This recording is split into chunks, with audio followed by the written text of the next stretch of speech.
Yeah. Let's get Did you into watch the prelim? after. One second. I gotta pull up the card.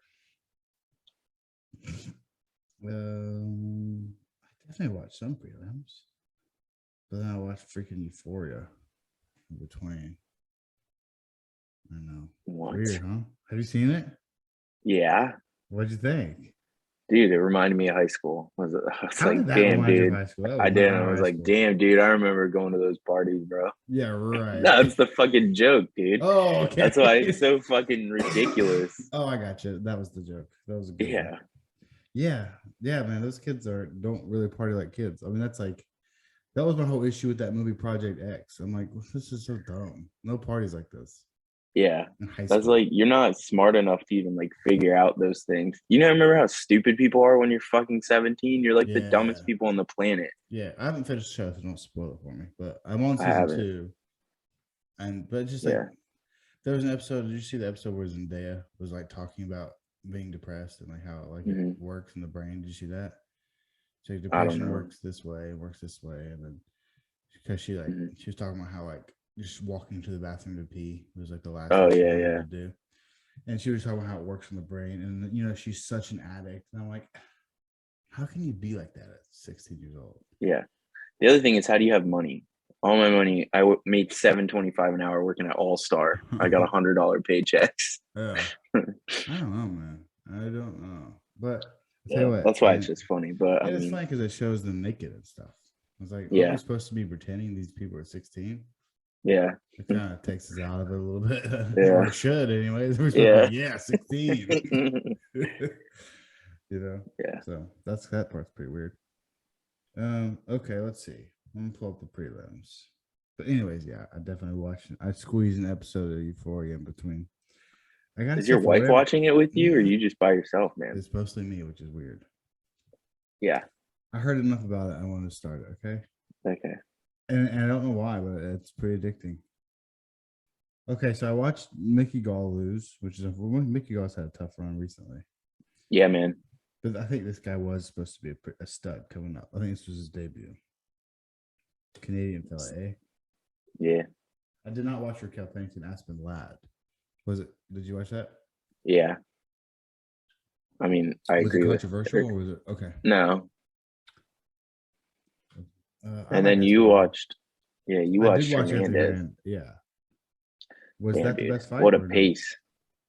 Was that the best fight in the prelims or no? Yeah, best fight in the prelims for sure. I watched the best fight in the prelims then. Yeah, I like that fight. I thought that fight was great. I thought Anthony Hernandez was extremely impressive. Yeah, dude, crazy pace. And he commented on it after the fight. He was like, because Rogan asked him about his pace, and he's like, I'd go 10 more rounds. So, what was that? Middleweight, yeah. Crazy pace, man. Good grappling too, of course. That's my kind of fight. I mean, that's really if you ever ask me, Gaige, what's your kind of fight? That's my kind of fight. I like to see good just crazy submission transition. Good grappling, submission transition, and I love a crazy pace too. I love a crazy pace. That's why one of my favorite fighters to watch is Michael Chiesa. Michael Chiesa is always hunting. I've said this before. I don't know if I said it to you. I think I have probably. I don't know if anyone chases submissions as much as Michael Chiesa does. He might not be the quote unquote best submission artist. In fact, he gets caught in submissions pretty relatively frequently. At the last fight, he got dorsed by Vicente Luque, I think. But dude, not his last fight. I think he fought Sean Brady last. But I mean, just always just takes you down as soon as he can and just chases submissions. Like that's my kind of fight. That's why a Michael Chiesa fight is one of my favorite fights to watch because I know he's going to try to take you down and just chase subs, and that's what I like to watch at a good pace.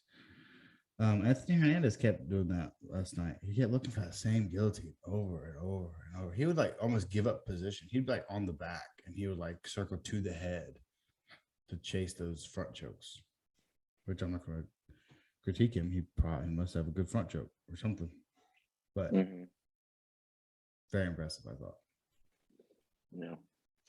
And then it was Ian Gary. Ian Gary from Orland. Yeah. Versus Darian Weeks. Yeah. That wasn't the most exciting fight. Yeah. I thought he won, but like, yeah, it wasn't. I wasn't. I mean, I think they're both pretty good fighters. So Yeah, it's when two counter strikers are trying to fight. Typically, there's a lot of circling around kind of thing. But I'm not hard on these fighters usually. You know, it's hard for me to be really bored by a fight. Usually, I can find something to like out of them, but um, I don't go usually crazy when everyone else does. Boo, typically. yeah, But I mean, there are some like when heavyweights just would push each other against the fence. That drives me crazy yeah, because they won't stop. They'll do that forever. And I'm like, come on, guys. Because they get tired after 35 seconds and then they're just like, let me lay on you. And it's like a mutual agreement. Like, okay, cool. We'll take yeah, a rest here. So Mustache Man, he lost. yeah. He I was on did. him for simply Team Mustache. I knew this. I forgot this Matson guy was a Greco-Roman Olympian. Yeah, he was an Olympic wrestler. And I knew his name because I remember the last time he fought, and I remember actually I think weighing in. I think Big John McCarthy was talking about like you're not ready for this wrestling. Yeah. So that was a shame. But that was a Yeah. pretty good fight. hmm Mark Madsen just got a good wrestling man, and striking improved quite a bit too. Yeah. But Pichel had a hell of a mustache. hmm It looked good. Yeah, I was on Team Mustache last night, as I hmm typically am. I really loved this fight, to be honest with you. Mckenzie Denver versus Tisha Torres, big fan of that. Yeah, I thought it was a good fight. It's a great fight. Mckenzie Denver fucking straight up jumps guard second round. That was so gangster. Yeah. So gangster. Jiu-jitsu fans around the world fucking stood up. Yeah. Let's go. Jump guard against the fence. And I thought, I can't believe this. I thought Paul Felder and those guys were talking about it. I thought they were crazy. I'm like, no, she's really going to work this takedown. They kept saying like, watch, she might jump up and wrap her legs around. I'm like, I don't think she's going to fucking jump guard, man. I got you, jump fucking guard. I'm like, whoa, okay. Very Paul Craig like. Yeah. Craig will do that. He doesn't give a fuck. Second round, of course, for us submission artists, extremely exciting. Holy shit. Let me run you through what I saw off the top of my head. Fucking jumps guard. She tries to wrap the head at first. Tisha does a good job of stopping that. She has a Kimura lock for a while. Tisha, Oh really yeah. I remember they showed that, and I was like, "Damn, Tisha Torres is fucking cut." Oh yeah, she's strong. Her arm. Yeah. But well, I was really impressed with. I'm pretty sure they're talking about it, but she was keeping her back on the cage, so like it's acting as a wall, so your arm can't get put behind you. Thought that was really smart. So then they hit the ground, and then she starts working arm bar. She has that she has her leg underhooked. She was looking for that sweep. She turned that into a leg lock attempt, and then I think that's how we ended the round. Or maybe no. Did she stand up? No. Or do we end the round? No, we ended the round because she was sitting on her. She turned out like knee bar attempt, and then Dern used it as a sweep and was sitting on her with her leg trapped. And then she tried to kind of turn into a toe hold sort of thing. Exciting round for grapplers because there was several submissions chained in there. And in the third round, I think Torres won. I think Dern did enough to win the first one. It was pretty close. Clearly won the second round, which is proof you can win a round from your back, really, because she was on top to the end. But it was clear who was in trouble, right? Which is kind of impressive, really, for the judges, because sometimes they're fucking idiots. Dern spent most of that round on her back. But but she was attacking. If you knew what you were looking at, Torres was the one in trouble the whole time. So that was kind of cool. And then I think Torres won the third, but the first round I thought was probably the deciding one. I was like, man, this might be controversial no matter which way, because I think the first round was close, hard to say. I thought Dern landed some good power shots in the first round, though. Yeah. So I'm assuming everyone gave Dern 1 and 2. I think it was 29-28. Wasn't it a split decision? Yeah, it was. Was it? Yeah, it was a split decision. Okay. Oh, it was a split decision. Look at that. I gave it to Dern. Same. But I wouldn't have been surprised either way. I did think round 1 was close. Yeah. Now this one, My cousin Travis actually thought the people's main event. He thought Burns won. I didn't. I thought Hamza won the third. Yeah. Clearly won the first. Took him down. Mm-hmm. Controlled him. He dropped him, didn't he? Was that the first round? Hamza dropped him. Yeah. The first round. And then after he took him down, controlled him for a little bit, and then they stood back up. And then I think Hamza dropped him. So clearly won the first. Burns clearly won the second. Burns almost knocked him the fuck out. And then I think Chimaev did enough to win the third. But what a fight. Holy moly. Yeah, it was a really good fight. That was, I mean, in recent memory. I'll give you the 3 fight. I want to see if maybe you have one that stands out. Testing your memory here that I'm forgetting. The 3 best fights in recent memory, as in like not looking way back, but like within a year. Gaige Chandler was really good. Yeah. Volkanovski and Ortega was really fun. Yeah, that's what I was going to say. And then last night, Chechen Wolf and Gilbert Burns. Holy shit. That's up there. That's up there. One of my favorite fights, probably. Yeah. There was just so much hype around it, and it was like, yeah. We never seen him tested. But like, dude, obviously, I mean, Gilbert Burns is the number 2 guy, and he fucking won. So yeah, clearly he's legit. Clearly he's legit to hang in there, because like if Burns went out there and demolished him, we really shouldn't have been overly surprised. Like, well, that's what number 2 in the world looks like, Yeah. We haven't seen Chechen Wolf against anyone in the top 15, really. It's like, well, I mean, of course that was a possibility. The fact that he not only hung in there and won shows he's obviously legit. He's obviously one of the best in the world. Yeah. I can't think of who Burns has lost to other than Usman in recent memory. He's lost to the champ. That's it. And then last night he lost to Hamza. They were buddies after. Thought that was cool. I don't know if you saw. They kind of got into it at the press conference. Hamza has really taken on this role of bad guy. Like I'll kill everyone. I like it. Oh, I love it. It's great. I'm not saying it's a bad thing. Being the bad guy is not always. I mean, Conor McGregor was the bad guy, and everyone loved him. Sometimes you love. I think the bad guys usually loved more. I'm trying to think of who's a good guy everyone loves. Wonder Boy's a good guy everyone loves. Cowboy's a good guy everyone loves. Khabib was a good guy everyone loves. Yeah. Bad guys: Michael Bisping, Chael Sonnen, Conor McGregor. Like people like the bad guys. Chechen Wolf's definitely a bad guy. But they made up after it.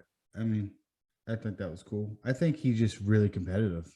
And I don't say that about a lot of people. Yeah. Obviously, everyone in the UFC is probably competitive, but I think he really is competitive. Like this guy probably wants to win everything. This guy probably wants to win like the race to the car. You know what I mean? Like he probably just hates losing. Yeah. And I think he really comes off when he fights and stuff. And I bet every round of sparring or every round of wrestling, like he doesn't want you to get a takedown. Like I feel like he's that level of competitive, which is kind of rare to see in the gym, really. In the gym, usually it's like, well, this is where we get better. You get tapped in the gym, that's fine. But I bet guys like him just can't stand it. Like they want to win. So I think it really comes off when he fights, and I think they got the decision right. I think it was a really close fight, and I think Hamza did enough to win 2 of the 3 rounds. Yes, I agree. Great fight. It was unanimous, 29-28. It was. Right? Yeah. Unanimous. So this one's interesting. This one's tough, man. This could have been a lot squirrelier than it was on the scorecards. Dude, well, my issue with the scorecards is no one gave him 10-8. They gave him the first round. They gave the first round. I thought I thought Yone won the first round. I don't remember. I thought Yone round. Yes, I had Yone winning 1, 4, and 5. Because nobody had there were no takedowns. No, it was just so there's nothing on control time. And then Octagon, whatever, Yone pressed forward the entire time. Yeah, you're right. I think Octagon control. So like I don't understand how he lost round 1. Yeah, so there is an issue with that, with the scorecards. Yeah. Because they really should have been squirrelier than what they were. Clearly he won 4 and 5, right? Clearly. And then 2 and 3, clearly Sterling won. Right? That's obvious. Regardless of what you say, I've listened to Michael Bisping read. He always preaches there's not enough 10-8s by the definition of a 10-8, which is new. They've changed the rules sometime in the recent past. Yeah. They clarified what a 10-8 is, and apparently it's any kind of very clear dominant round. Doesn't have to be a near finish, doesn't have to be anything. If one person won very clearly and dominated, should be a 10-8. I think Aljamain should have had at least one 10-8. I think probably round three. Yeah, he was backpacking the whole time. And I mean, that's as dominant as you get. I mean, obviously he wasn't almost knocking him out, but it doesn't. And I'm not saying I'm mad there wasn't a 10-8. I'm saying the scorecards could have been way different, because I don't see how no one gave Aljamain a 10-8 for that. So put it this way. Here's why I keep saying the scorecards could have been squirrelier. I would have had this as a draw, because I would have had 3-2, Peter Yan. One of Sterling's rounds would have been a 10-8, round 3. That's a draw. Yeah. I can't believe not one person gave it a draw. Well, no one even gave Yan 3 rounds. Oh, no. Was it split? Yeah, it was split decision. So 2 judges gave Aljamain 1, 2, and 3. No, I don't think so. I think there's if I was scoring the fight, there's 2 ways that score. There's 2 ways that ends. Peter, if you're not scoring 10-8 for any of those, Peter Yan wins 3-2. Plain and simple. 1-3, 1-4, and 5. I probably would have gave Sterling a 10-8, man. I think I would have. I think I would have given 10-8 for round 3, and I would have scored it a draw. What is that? 48-48 or whatever? Yeah. Or 47-47, whatever. I don't have math in my head right now, but that's a draw, man. That's a draw, or Yan wins. Sterling shouldn't have won the fight. No. It was a draw, best case scenario for Sterling. It was a draw, best case scenario for Sterling, because you lost 3 rounds. Yeah. Yeah. I think they should run it back. So robbery. That's a robbery. I think they should run it back, or Dillashaw should get it, because I don't know. For whatever reason, I really want to see Dillashaw fight Sterling. I mean, Aljamain looked way, way better. I'll give him that. Yeah, but he also got the shit kicked out of him the first time. He did. Yeah, first round. Well, he blew out. He fucking ran out of steam.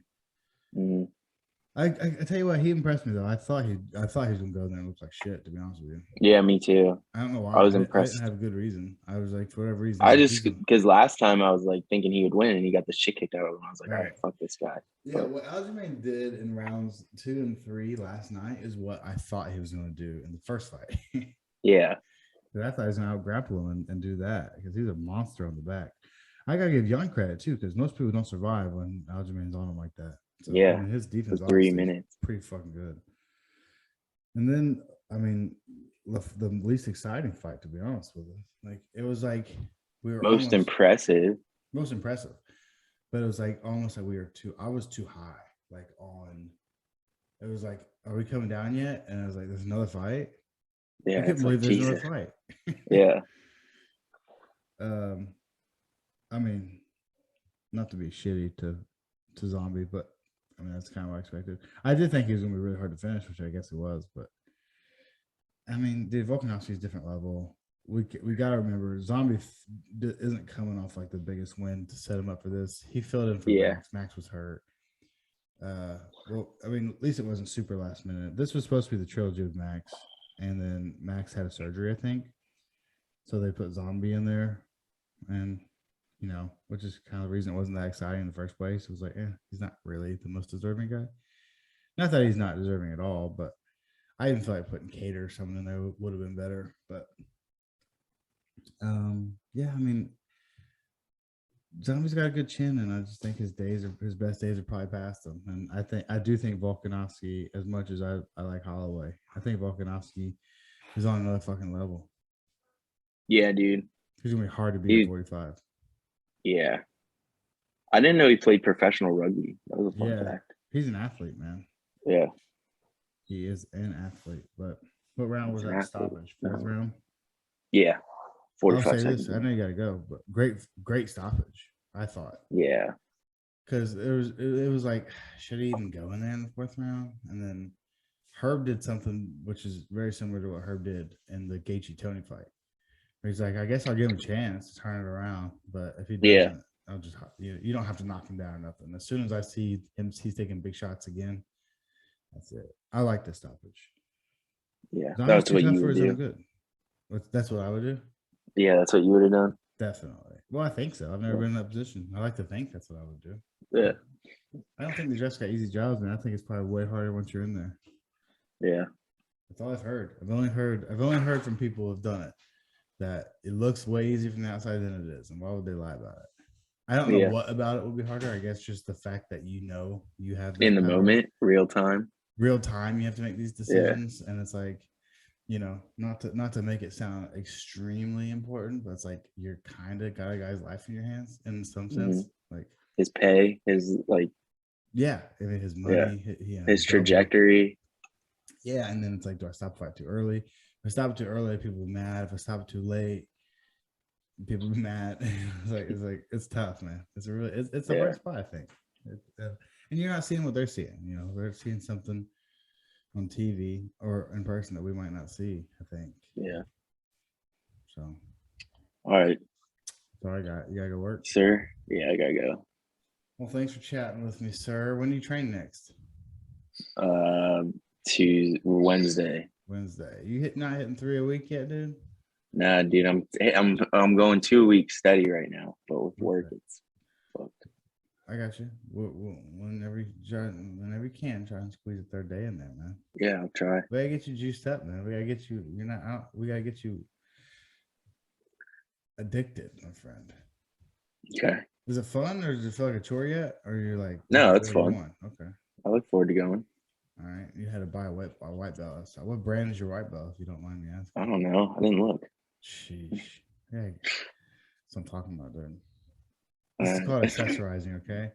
We need to get you into it. You gotta be into your brand and stuff. Yeah. All right. Yeah. So I gotta go. Have fun at work, dude. See ya. See you later. Love you. Love you. Bye. Bye.